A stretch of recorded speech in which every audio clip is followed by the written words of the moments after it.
வஞ்சித்துறைக்கு அதிகாலையிலேயே வந்துவிட்டான் உதயஞ்சேரல். மன்னன் வந்ததால் பிற வணிக நடவடிக்கைகள் எல்லாம் சற்றே நிறுத்தி வைக்கப்பட்டிருந்தன. அரச மாளிகையில் விருந்தினராக தங்கியிருந்த இப்பேலஸுக்கு செய்தி தெரிந்த போது விடிந்து நீண்ட நேரமாகியிருந்தது. உதயஞ்சேரல் அதிகாலையிலேயே எழுந்து துறைமுகத்துக்கு ஏன் போனான் என்ற காரணம் புரியாத குழப்பத்தில் வேக வேகமாக புறப்பட்டு துறைமுகம் நோக்கி விரைந்தான். யவன காவல் வீரர்கள் 60 சூழ அவனது வண்டி புறப்பட்டது. புறப்படும் நேரத்தில் வந்து அவனுடன் இணைந்தான் திரேஷியன். பெரும் படையையும் வழிநடத்தி செல்லும் வல்லமை கொண்ட அவனை இப்பேலஸ் எந்நேரமும் உடன் வைத்துக் கொண்டான். இருவரும் துறைமுகம் அடைந்த போது சேர அமைச்சன் நாகரையன் இருவரையும் வரவேற்றான். துறைமுக மாளிகையில் அரசன் இருப்பதாக கூறி இருவரையும் அங்கு அழைத்துச் சென்றான். உதயஞ்சேரல் தன் தளபதி துடும்பனோடு அமர்ந்து பேசிக் கொண்டிருந்தான். இப்பேலஸ் இங்கு வந்து நாள்கள் பல ஆகிவிட்டன. ஆனால் குட்டநாட்டு தளபதியை இதுவரை பார்க்கவில்லை. அரசவையிலும் அவன் இல்லை. போர் நடவடிக்கையில் தீவிரமாக இருப்பதால் தளபதி அவைக்கு வந்து சேர நாளாகும் என விசாரித்ததில் தெரிய வந்தது. அவன் எங்கு போயிருக்கிறான் என்பது அரண்மனையில் உள்ளவர்களுக்கே தெரியவில்லை. இது போன்ற செய்திகளை பெறுவது யவனர்களுக்கு கடினமில்லை. ஆனால் அரசனை தவிர வேறு யாருக்கும் இந்த செய்தி தெரியவில்லை என்பதை இப்பேலஸ் உறுதிப்படுத்திக் கொண்டான். அதனால்தான் தளபதியின் நடவடிக்கையை அறிய வேண்டும் என்ற ஆவல் அதிகமாக இருந்தது. அரண்மனை நடவடிக்கைகளை அறிந்து கொள்வதில் பெருவணிகர்கள் எப்போதும் மிக கவனமாக இருப்பர். அவர்களால் கூட இந்த செய்தியை அறிந்து கொள்ள முடியவில்லை. ஆனால் சற்றும் எதிர்பாராமல் இன்று காலை துறைமுக மாளிகையில் அரசனோடு அமர்ந்திருந்தான் தளபதி துடும்பன்.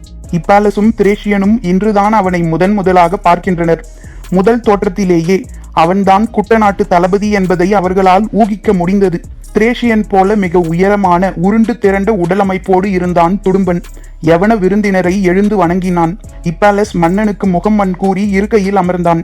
அதிகாலையிலேயே வந்துவிட்டீர்களா மன்னா என்று பேச்சை தொடங்கினான் இப்பேலஸ். ஆம், கப்பல்கள் வந்துவிட்ட செய்தி கிடைத்ததும் புறப்பட்டு வந்தேன் என்றான். என்ன கப்பல், எங்கிருந்து வந்துள்ளது என்று எந்த விளக்கமும் இல்லாமல் இருந்தது உதயஞ்சேரலின் கூற்று. சற்று அமைதிக்கு பிறகு இப்பேலஸை அழைத்து கொண்டு மாளிகையின் பின்புற படிக்கட்டின் வழியாக மேல் மாடத்துக்கு நடந்தான் உதயஞ்சேரல். துடும்பனும் திரேஷியனும் கீழேயே இருந்தனர். துறைமுகத்தில் வரிசை கொண்டு நிற்கும் கப்பல்களை மேல் மாடத்தில் இருந்து பார்த்தனர் இருவரும். துறைமுகம் எங்கும் படை வீரர்களின் எண்ணிக்கை மிக அதிகமாக இருப்பதையும் புதிதாக நிறைய கப்பல்கள் வந்துள்ளதையும் பார்த்தபடி இப்பேலஸ் நின்று கொண்டிருந்தான். நான் நீண்ட காலம் எதிர்பார்த்து காத்திருந்தது இன்று வந்து சேர்ந்துள்ளது என்றான் உதயஞ்சேரல். உங்களின் முகத்தில் தெரியும் மகிழ்ச்சியே அதை உணர்த்துகிறது என்றான் இப்பேலஸ். சாலமலையை கடந்தே பரம்பின் எல்லைக்குள் நம்மால் நுழைய முடியும். படைகள் எளிமையாக நுழையக்கூடிய வாகான பகுதிகள் 3 இடங்களில் இருக்கின்றன. அவற்றின் வழியே உள் நுழைவதற்குத்தான் இதுவரை முயன்றுள்ளோம். அவ்வாறு முயலும் போதெல்லாம் எளிய வழியிலிருந்து அடர்காட்டு வழியே நம்மை உள்ளிழுத்து தாக்கும் திட்டத்தை நிறைவேற்றுவான் பாரி. இந்த முறை நமது திட்டமே அடர்காட்டு வழியே உள்நுழைவதுதான் என்று நான் முடிவு செய்துள்ளேன். அதற்கான ஏற்பாடுகள் முடிவுறுவதற்காகத்தான் நான் காத்திருந்தேன் என்று சொல்லியபடியே மாடத்தில் இருந்து கீழிறங்கி துறைமுகம் நோக்கி நடந்தான் உதயஞ்சேரல். அவனை பின்தொடர்ந்தான் இப்பேலஸ். வந்து நிற்கும் புதிய கப்பல்களில் இருந்து பொருள்களை இறக்குவதற்கான ஆயத்த வேலைகள் தீவிரமாகிக் கொண்டிருந்தன. எண்ணற்ற படை வீரர்கள் வரிசையாக வந்து நின்ற வண்ணம் இருந்தனர். இவர்கள் என்ன பொருளை இறக்கப் போகிறார்கள் என தெரியாத குழப்பத்தில் இங்கும் அங்கும் பார்த்தபடி நடந்து கொண்டிருந்தான் இப்பேலஸ். இதை தாண்டி அருகில் செல்ல வேண்டாம் என்று மன்னருக்கு சொல்வதற்காக குறிப்பிட்ட இடத்தில் நின்று கொண்டிருந்தான் துடும்பன். அந்த இடம் வந்ததும் உதயஞ்சேரல் நின்றான். உடன் வந்த இப்பேலஸும் மன்னனோடு சேர்ந்து நின்று கொண்டான். காலை நேர கடற்காற்று சற்று அதிகமாக வீசியது. அலைகள் விடாது வந்து கரை மோதி ஓசை எழுப்பியபடி இருந்தன. படை வீரர்கள் மிகவும் பரபரப்பாக இயங்கிக் கொண்டிருந்தனர். அப்படி என்னதான் கொண்டு வந்திருக்கிறார்கள் என்று இப்பேலஸ் ஆவலோடு கலன்களை பார்த்து கொண்டிருந்தான். திடீரென ஊளையிடும் ஓசை கேட்டது. எங்கிருந்து இந்த ஓசை வருகிறது என அவன் சிந்திப்பதற்குள் 1, 2, 3 என்று எண்ணற்ற ஓசைகள் ஒன்றுடன் ஒன்று இணைந்து பேரோசையாக மாறி கரையில் நிற்பவர்களை நடுங்கச் செய்தன. உதயஞ்சேரல் ஒரு கணம் மிரண்டு நின்றான். இப்பேலஸுக்கு ஏற்பட்ட அதிர்ச்சி அளவிட முடியாததாக இருந்தது. அந்த கப்பலுக்குள் என்னதான் இருக்கிறது? அலையை மிஞ்சும் பேரோசை நம்மை நிலைக்குலைய வைக்கிறது என்றான். ஏற்பட்ட அதிர்ச்சியை கடந்து மகிழ்ச்சியை வெளிக்காட்டத் தொடங்கினான் உதயஞ்சேரல். இதை கொண்டு வரத்தான் இவ்வளவு காலமானது. கடைசியாக கொண்டு வந்து சேர்த்து விட்டான் என் தளபதி என்று பாராட்டினான். தோள் தட்டி பாராட்டு பெறும் துடியனின் பக்கம் திரும்ப இப்பேலஸ் முயன்றான். ஆனால் அவனுடைய கண்களோ கப்பலை விட்டு அசையவில்லை. அங்கு தீவிரமான வேலை ஏதோ நடந்து கொண்டிருக்கிறது. கப்பலின் அடித்தளத்தில் இருந்து பெரும் மரச்சட்டங்களின் வழியிலான நாற்சதுர கூடுகளை இரும்பு கம்பிகளால் கட்டி மேலேற்றி கொண்டிருந்தனர். ஊளையின் ஓசை பெருகியபடியே இருந்தது. அதைவிட பெருங்குரலில் பேசினான் உதயஞ்சேரல். இந்த கப்பல் எங்கிருந்து வந்துள்ளது தெரியுமா? தெரியாது என்று இப்பாலஸ் தலையை மறுத்து ஆட்டினான். நக்கவாரத்தீவில் இருந்து. அதிர்ந்தான் இப்பாலஸ். அந்த தீவுக்குள் மனித கறி தின்னும் மனிதர்கள் மட்டுமே இருப்பதாகத்தானே கேள்விப்பட்டுள்ளேன். அங்கு எப்படி? அந்த தீவு மிக நீளமானது. அதன் கீழ்ப்புறம் மனித கறி தின்னும் மனிதர்கள் உள்ளனர். மேற்புறம் இன்னொரு மனித கூட்டம் உள்ளது. அவர்களுடன் தான் நாம் உறவை உருவாக்கியுள்ளோம். மரச்சட்டத்தால் ஆன பெரும் கூண்டு ஒன்றை கப்பலின் மேல் தளத்தில் இருந்து கரைக்கு கொண்டு வர முயற்சி நடந்தது. அடித்தொண்டையை கிழித்து கொண்டு அவை வெளிப்படுத்திய பேரோசை வீரர்களை அஞ்சி நடுங்க வைத்தது. ஆனால் அந்த மரச்சட்டகங்களை கொண்டு வந்த அந்த தீவுவாசிகள் அந்த ஓசையை பொருட்படுத்தவே இல்லை. கழுத்தை மேலும் உயர்த்தியபடி பார்த்து கொண்டிருந்த இப்பாலஸின் கண்களுக்கு எதுவும் புலப்படவில்லை. நிலப்பரப்பெங்கும் இல்லாத புது வகையான விலங்கு இது என்றான் உதியஞ்சேரல். இப்பாலஸின் ஆர்வம் எல்லை கடந்ததாக இருந்தது. முழு விசையோடு மரச்சட்டகங்களை சறுக்கு பலகையின் வழியே கப்பலின் மேலிருந்து கரைக்கு இறக்கினர். மீண்டும் ஊளையிடும் ஓசை காற்றை கிழித்து கொண்டிருந்தது. உதியஞ்சேரல் சொன்னான், இவைதான் தோகை நாய்கள். இப்பாலஸ் கேள்விப்பட்டதில்லை. ஊளையிடும் ஓசையின் மிரட்டல் ஒரு பக்கம், அவற்றை மரச்சட்டகங்களின் வழியாக கட்டி இழுக்க வீரர்கள் படும் பாட்டை பார்த்தபடி உதியஞ்சேரலின் கூற்றை கேட்க தொடர்ந்து முயன்றான் இப்பாலஸ். தலையை இந்த பக்கம் திருப்புவதா அந்த பக்கம் திருப்புவதா என்ற குழப்பம் கணம்தோறும் ஏற்பட்டபடி இருந்தது. அருகில் இருந்த துடும்பன் தான் சொன்னான், தீவுகளில் மிக கொடுமையான மனிதர்களும் விலங்குகளும் இருப்பது நக்கவாரத்தீவில்தான். அந்த தீவில் உள்ளதிலேயே மிக கொடுமையான விலங்கினம் இதுதான். கீரியை போன்ற நீள் வடிவ உடலும் வாலும் கொண்ட அமைப்பு. வால் நிறைய தோகையும் கொண்டது. நாயின் அளவு உயரம் உடையது. உடல் நீளத்தில் 1/3 பங்கு அதனுடைய நீள் வாய். குதிரையின் கழுத்து பகுதியை ஒரே கடியில் எடுத்துவிடக்கூடியது. இதன் சிறப்பே தரையில் எவ்வளவு வேகமாக ஓடுமோ அதே அளவு வேகத்தோடு புதரின் மீதும் மரக்கொப்பின் மீதும் ஓடுவதுதான். மரத்தின் மீதிருந்து பாய்ந்து கீழிறங்கும் போது அதன் வால் பகுதி சிலிர்த்து தோகை முழுவதும் விரிந்துவிடும்.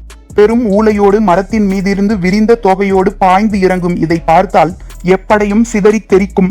குறிப்பாக அடர்காட்டில் எதிரியின் படியில் இருக்கும் விலங்குகளை அழிக்க இதற்கு இணையான இன்னொரு விலங்கு இல்லை. பாரியின் பெரும் பலமாக எல்லோரும் சொல்வது அவனது குதிரை படையைத்தான். தோகை நாயின் தாக்குதலால் அவனது குதிரைப்படை உரு தெரியாமல் அழியும் என்றான். ஊளையிடும் ஓசை காதடைக்க செய்தது. காலை வெயில் சுள்ளென அடித்து கொண்டிருந்தது. இப்பாலஸால் நீண்ட நேரம் நிற்க முடியவில்லை. துடும்பன் விடாமல் பேசினான். பல நாள்களாக கடற்பயணம் செய்ததால் தோகை நாயின் ஓசை துடும்பனுக்கு பழகிவிட்டது. ஆனால் மற்றவர்களுக்கு அப்படி அல்ல. ஒவ்வொரு மரச்சட்டகத்திலும் 3 தோகை நாய்கள் இருப்பது போல வடிவமைத்திருந்தனர். இப்பாலஸ் சட்டகங்களுக்குள் அதன் உருவத்தை உற்று பார்க்க முயன்றான். ஆனால் நிற்காமல் அது உள்ளுக்குள் சுழன்றபடி பெரும் கத்தல்களை வெளிப்படுத்தி கொண்டிருந்தது. இதற்கு மேல் இந்த இடத்தில் நிற்க வேண்டாம் என முடிவு செய்து மாளிகைக்கு போவோமா என கேட்டான். சரியென சொல்லி அழைத்து வந்தான் உதியஞ்சேரல். மாளிகைக்கு வந்ததும் இருவருக்கும் பழச்சாறு கொடுக்கப்பட்டது. அருந்திய போதுதான் சற்று தெளிச்சி வந்தது. ஆனால் ஊளையின் ஓசை நிற்காமல் கேட்டுக்கொண்டே இருந்தது. இந்த நாய்களை போரில் பயன்படுத்த தீவிலிருந்து கொண்டு வரப்பட்ட மனிதர்களும் மரச்சட்டகங்களுக்கு பக்கத்தில் வந்து கொண்டிருந்தனர். அவர்களின் உடல் அமைப்பும் உடலின் மேல் தொங்கிக் கொண்டிருக்கும் பொருள்களும் காண்போரை நடுங்கச் செய்வதாக இருந்தன. இப்பாலஸின் எண்ணங்கள் அலைமோதிக் கொண்டிருந்தன. ஆனால் உதியஞ்சேரலின் எண்ணங்கள் நிதானம் கொண்டிருந்தன. கடந்த 10 ஆண்டுகளுக்கும் மேலாக நாங்கள் தொடர்ந்து முயன்று வருகிறோம். குடநாட்டினரும் அவ்வப்போது முயல்கின்றனர். அப்படி இருந்தும் பரம்பு நாட்டை வீழ்த்த முடியவில்லை. அதற்கான அடிப்படை காரணம் என்ன தெரியுமா? மற்ற எல்லோரையும் விட பரம்பை மிக நன்கு புரிந்து வைத்துள்ளவன் உதியஞ்சேரல் தான் என்பது இப்பாலஸுக்கு தெரியும். எனவே அவனது கேள்விக்கு சிந்தித்து விடை சொன்னான். அரணமைத்து நிற்கும் பரம்பு நாட்டின் மலைகள்தான் காரணம். இல்லை என்றான் உதியஞ்சேரல். தொடர்ந்து அவன் சொல்ல போகும் சொல்லை உற்று கவனித்தான் இப்பாலஸ். தோகை நாயின் நீல் ஊளை சத்தம் காதுகளுக்குள் இடைவிடாது அரைந்து கொண்டிருந்தது. ஓசைகளில் எத்தனையோ வகையுண்டு. அவற்றில் வெளிப்புறம் பெருக்கெடுக்கும் ஓசை ஒரு வகை. ஆனால் சில ஓசைகள் உள்ளுக்குள் கூர்மை கொண்டு இறங்கக்கூடியவை. ஆழ் மனதில் இருக்கும் அச்சங்களை எளிதில் கிளறிவிடக்கூடியவை. தோகை நாயின் ஓசை வெளிப்புறமும் பெருக்கெடுக்கிறது. அதே நேரத்தில் ஆழ்மன அச்சத்தையும் விடாமல் கிளறுகிறது. எனவே மனதை நிலை கொள்ளச் செய்ய முடியவில்லை. அந்த ஓசை நின்ற கணத்தில் உதியஞ்சேரல் சொன்னான், பரம்பின் மலைகள் அல்ல, பாதைகள் தான் காரணம். இப்பாலஸுக்கு புரியவில்லை. என்ன சொல்கிறாய் என்றான். பரம்பு நாடு முழுவதும் மனிதர்கள் உருவாக்கிய பாதைகளே கிடையாது என்பது மட்டுமல்ல, மனிதர்கள் பாதைகளை உருவாக்க கூடாது என்பதிலும் பாரி திடமான முடிவோடு இருக்கிறான். பாதையை உருவாக்காதது பெரும் பலம் என்று சொல்ல முடியுமா? அவன் இருப்பிடம் நோக்கி எப்படி போவது என மறுகேள்வி கேட்டான் உதியஞ்சேரல். இப்பாலஸ் சற்றே அமைதியானான். இப்பெரும் மலைத்தொடர் இயற்கையின் பேரரண். இதில் எவ்வியூர் எங்கே இருக்கிறது? போய் திரும்பும் ஒற்றர்களுக்கும் பாணர்களுக்கும் எவ்வியூர் எப்படி இருக்கிறது என்றுதான் சொல்லத் தெரிகிறதே தவிர எங்கே இருக்கிறது என சொல்லத் தெரியவில்லை. ஒவ்வொருவனும் ஒவ்வொரு திசையையும் குறிப்பையும் சொல்கிறான். ஒன்று போல் சொன்ன 2 ஒற்றர்களை இதுவரை நான் காணவில்லை. இப்பாலஸ் மலைத்து போய் கேட்டுக்கொண்டிருந்தான். நாம் மலைக்குள் படை நடத்தி போவதெல்லாம் தோராயமான கணிப்பில்தான் என்று உதயஞ்சேரல் சொல்லிக் கொண்டிருக்கும் போதே இப்பாலஸ் கேட்டான், அப்படியென்றால் பரம்பு மலைத்தொடர் முழுவதும் பாதைகளே இல்லையா? உண்டு, விலங்குகள் உருவாக்கிய பாதைகள் உண்டு. அதை பயன்படுத்தி முன்னேற முடியாதா? வலது கையை நீட்டியவுடன் இன்னொரு குவளை பழச்சாறு கொடுக்கப்பட்டது. அதை வாங்கி அருந்தியபடியே உதயஞ்சேரல் சொன்னான், காடுகளில் பாதைகளை விலங்குகளே உருவாக்குகின்றன. அதிலும் குறிப்பாக யானைகள் தான் பெரும்பாலான பாதைகளை உருவாக்கக்கூடியவை. வேறு சில விலங்குகளும் பாதைகளை உருவாக்குகின்றன. இப்பாலஸ் 2ஆம் குவளை பழச்சாற்றில் பாதி குடித்தபடி அவசரமாக கேட்டான், யானை பாதையை மனிதர்களால் பயன்படுத்த முடியும் அல்லவா? முடியும். காட்டு வழிகளில் அமைந்துள்ள பாதைகள் எல்லாம் விலங்குகள் உருவாக்கிய பாதைகள்தான். அதன் பிறகு மனிதர்கள் தமது தேவைக்காக அதை விரிவுபடுத்தி அமைத்துக் கொள்கின்றனர். ஆனால் பரம்பில் அந்த வேலை எதுவும் நடக்கவில்லை. ஆனாலும் விலங்கு பாதைகளை துல்லியமாக கணித்து நடக்கக்கூடிய மலைமக்கள் நிறைய பேர் நம்மிடம் உண்டு. அவர்களை முன்களத்தில் பயன்படுத்தி சிக்கலை தீர்க்க முடியாதா? முடியாது. ஏன் என்று வேகமாக கேட்டான் இப்பாலஸ். சற்றே நக்கலான சிரிப்போடு உதயஞ்சேரல் சொன்னான், விலங்குகளின் பாதைகள் எல்லாம் எவ்வியூருக்கா போய் சேர்கின்றன? பாதி காட்டு மனிதர்களின் கூட்டத்துக்குத்தான் தலைவன், காட்டு விலங்குகளுக்கு அல்லவே. அதிர்ந்து பார்த்தான் இப்பாலஸ். குடித்து முடித்த குவளையை கீழே வைத்தபடி உதயஞ்சேரல் சொன்னான், விலங்குகளின் எல்லா பாதைகளும் இறுதியாக போய் முடிவது ஏதாவது ஒரு நீர்நிலையில்தான். இப்பாலஸ் கண்கள் அசைக்காமல் பார்த்து கொண்டிருந்தான். சமவெளி மக்களின் வாழ்வுக்கு அடிப்படையாக இருப்பது மேய்ச்சல். மலைவாசிகளுக்கு மேய்ச்சல் தெரியாது. நாயை தவிர எதையும் வளர்த்து பழகாதவர்கள், மடுவில் இருந்து பால் பீச்சி குடிக்க தெரியாத அறிவிலிகள் என்றான் சற்றே கோபத்தோடு. பாதைகளை பற்றி பேசிக் கொண்டிருக்கையில் இதை ஏன் சொல்கிறான் என இப்பாலஸ் சிந்தித்துக் கொண்டிருக்கையில் உதயஞ்சேரல் சொன்னான், மேய்ச்சல் தெரிந்த மனிதர்களாக இருந்தால் மலையில் எவ்வளவு தொலைவு ஆவினங்களை மேய்த்தாலும் இரவில் வந்து ஊரடைவார்கள். இயல்பாகவே அந்த ஊரை நோக்கி பல பாதைகள் உருவாகி விடுகின்றன. ஆனால் அங்கு அதற்கும் வழி இல்லை என்றான். எந்த பாதையையும் பாரி உருவாக்கி கொள்ளவில்லையா? பெரும்பாலும் விலங்குகளின் பாதைகளையே பயன்படுத்துகிறான். தேவையான இடங்களில் மட்டும் விலகிச் செல்ல சிறு பாதைகளை உருவாக்கியுள்ளான். ஆனால் அவை மற்றவர்கள் கண்டறிய முடியாதபடி இருக்கின்றன. விலங்குகளின் பாதைகளில் இருந்து அவர்கள் எந்த இடம் பிரிந்து செல்ல வேண்டும் என்பதற்கான குறிப்பு அல்லது அடையாளம் எது என இன்று வரை தெரியவில்லை. அடையாளம் தெரியாமல் பாதையை விட்டு சற்று விலகினாலும் போதும், அடர் காட்டுக்குள் மீள முடியாமல் சிக்கிக் கொள்வோம் என்றான். அவனிடம் வலிமையான குதிரைப்படை இருக்கிறது என்கிறாய். குதிரைப்படையை வைத்துள்ள ஒருவன் எப்படி பாதைகளின் அடையாளங்களை பிறருக்கு தெரியாமல் காப்பாற்ற முடியும்? இன்று வரை அவனால் முடிகிறது. நான் அறிந்தவரை பரம்பில் குறிப்பிட்ட சிலருக்கு மட்டுமே அந்த பாதை பற்றிய குறிப்பு தெரியும் என்று கருதுகிறேன். இது படை நடத்துவதற்கான அடிப்படையான சிக்கல். இதற்கு வழிவகை தெரியாமல் போர் தொடுக்க முடியாதே. ஆம் என்று மகிழ்வோடு சொன்ன உதயஞ்சேரல், இதற்கு வழிவகை தெரிந்ததால் தான் இப்போது போர் தொடுப்பதற்கான முயற்சியை தீவிரப்படுத்துகிறேன். சற்றும் எதிர்பாராத பதிலாக இருந்தது. ஆர்வத்தோடு இப்பாலஸ் கேட்டான், இந்த சிக்கலுக்கு என்ன வழிவகை கண்டாய்? பெரும் ஊளை ஓசை மீண்டும் கேட்டது. அடுத்த கப்பலில் இருந்து மரச்சட்டகங்களை இறக்க தொடங்கிவிட்டனர் என்பது தெரிந்தது. ஆனால் முன்பை விட இந்த ஓசை இன்னும் கூர்மையாக காதின் உள் மடிப்புகளில் போய் குத்துவதாக இருந்தது. இப்பாலஸ் தனது விரல்களால் காது துளையை அடைப்பதற்காக கைகளை கொண்டு சென்ற போது ஓசையோடு சேர்ந்து உதயஞ்சேரல் பீரிட்டான். தோகை நாய்கள்.